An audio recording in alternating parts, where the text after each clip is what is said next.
Bonjour et bienvenue aux Minutes Produits pour parler de valeur moyenne en compagnie aujourd'hui de Eric Biasset qui est le gérant de Generali France Small Caps. Eric, bonjour. Bonjour Bogdan. Vous allez bien? Très bien. C'est sympa de venir quand les marchés montent. Absolument. Ça va bien pour les valeurs moyennes. Absolument. Alors justement, des valeurs moyennes, on va en parler. On va aussi faire le point sur le fond avec Isor Dufrotet.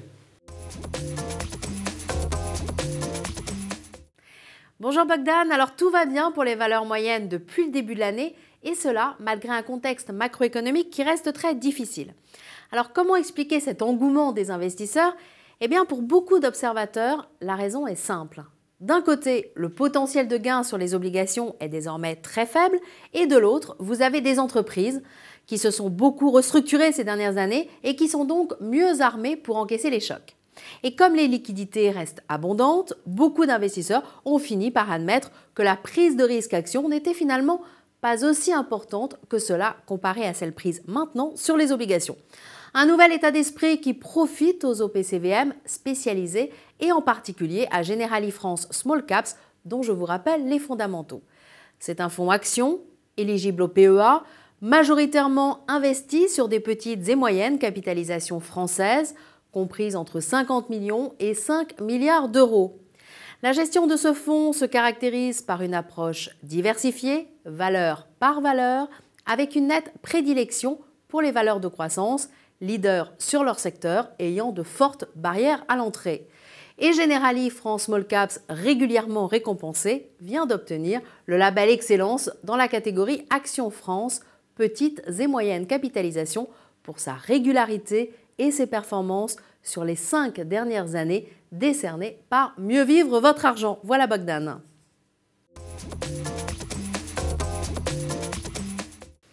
Alors Eric, on l'a vu, les marchés montent et pourtant on est en récession, en tout cas au premier trimestre en France. Est-ce que vous y comprenez quelque chose?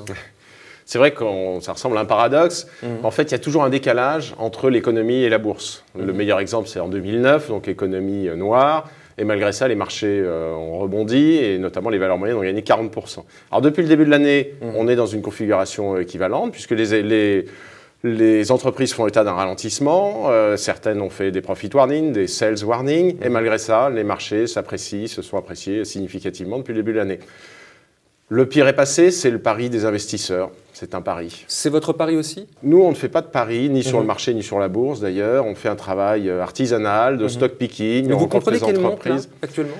Alors, ce qu'on constate en tout cas, c'est que les belles valeurs de qualité, de croissance régulière, croissance dynamique, en général qu'on apprécie particulièrement, sont chères, voire très chères. Donc nous, on est un petit peu plus prudents sur le marché en général, à partir de ce constat de base.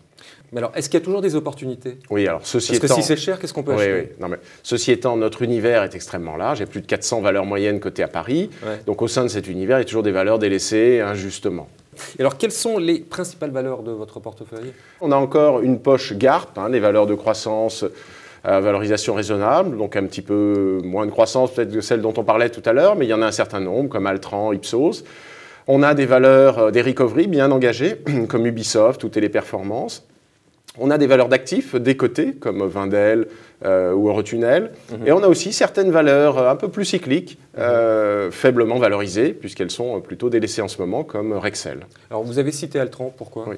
Ah oui, alors Altran, c'est un exemple intéressant, parce que c'est une valeur européenne, plus de 95% du chiffre d'affaires, qui est perçue comme très cyclique, parce qu'en 2009, Renault a complètement arrêté son sa recherche et développement outsourcé. Donc les performances ont été chahutées. Donc cyclique européenne, la valorisation est très faible, puisqu'on est à 10 fois environ les résultats. Or, c'est une valeur, c'est un secteur plutôt porteur, c'est un leader européen, voire mondial. Donc ce titre, les résultats, l'activité sera en croissance cette année, portée notamment par l'aéronautique, par le développement en Allemagne.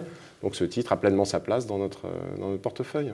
Eric, merci beaucoup pour toutes ces explications. Merci Bogdan. Quant à moi, il ne me reste plus qu'à vous remercier et à vous donner rendez-vous le mois prochain.